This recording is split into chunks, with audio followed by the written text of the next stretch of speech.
Problema po ng ilang mga taga May Kawayan sa lalawigan ng Bulacan ang supply ng pagkain at malinis na tubig. Ganyan din po ang sitwasyon sa ilang din mga ibang lugar. At ang ilan sa kanila, sinasahod na lang daw nila ang ulan para may mainom. Mula sa lalawigan ng Bulacan, nakatutok live si Sherry Ann Torres. Eksklusibo po ito. Sherry Ann? Yes, Mike. 2:00 ngayong hapon nang bumuhos uli dito sa iba't ibang bahagi ng Bulacan ang malakas na ulan. Tapos unti-unti itong humina pero gaya na nakikita nyo ngayon sa likod ko, nag-iwan pa rin ng baha. Hindi lang dito sa Malolos kundi sa iba pang bahagi ng lalawigan ng Bulacan. Samantala, Mike, merong ilang bahagi naman ng May Kawayan na ngayon lang napuntahan dahil sa taas ng baha.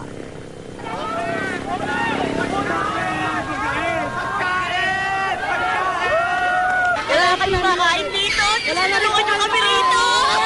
Pagkain at tubig. Ito ang bukang bibig ng mga residente sa Barangay Gasak at Northville 3 Bayugo sa May Kawayan, Bulacan. Nang puntahan ng GMA News kanina, ang baha bukod sa malalim ay mabaho at may kahalo na langis. Sabi ng mga residente, posibleng galing ang langis sa kalapit na pabrika. Ang mga dumi at basura naman, maaaring inanod lang mula sa ibang lugar. Yung tubig dito sa May Kawayan, hindi kagaya dun sa mga nakikita natin dun sa Malolos, sa Ubando, sa iba pang lugar. Kasi dito, yung tubig hindi lang basta maitim, kundi may kasama mga basura, tapos may kasama mga langis-langis at lahat ng klase na mga dumi na mai-imagine nyo. Rene, kailangan dito, Rene. Siguro mag-isang na rin po.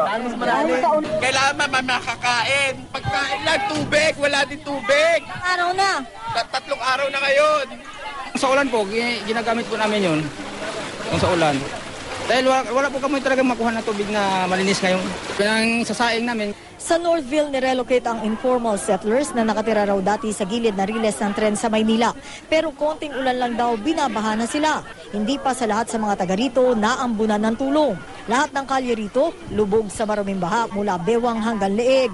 Ang magbabalsa rito, matagal na nakababad sa baha.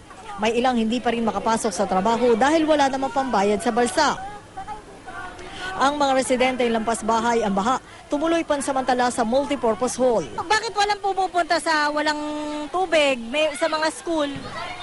Ay, kasi po, lahat naman kasi dito lahat na buo. Wala nang pagpuntahan, kundi aakyat ka na sa bundok. Eh, kung minsan din po, mayroon na mamatay doon sa Gasak, natangay sa pagtawid. Kulang na nga sa pambili, madalas ding maubos ang tindang mineral water dito. Kaya ang ilan, nagtsatsagang kumuha ng tubig sa putol na tubong ito. Kung hindi man, ang tubig ulan ay kanilang pinakukuluan. Yun nga lang, maraming bata't matanda nagdudumi na dahil dito. Ang iba naman, inaalipungan na. Ginagalis na rin daw ang karamihan dahil nabababad sa maruming baha. Nanawagan sila ng tulong. Tita Mel, kung maaari po, tulungan niyo po kami ang Barangay Bayugo po ng May Kawayan City po. Kami po ay humihingi ng tulong niyo po sa amin. Sana po maawa na po sa mga bata na nagugutom po. At marami na pong walang naghahanap buhay. Ayon naman sa lokal na pamahalaan, lahat naman dinadalhan at dadalhan ng tulong. Pero maging sila kailangan ng dagdag na tulong.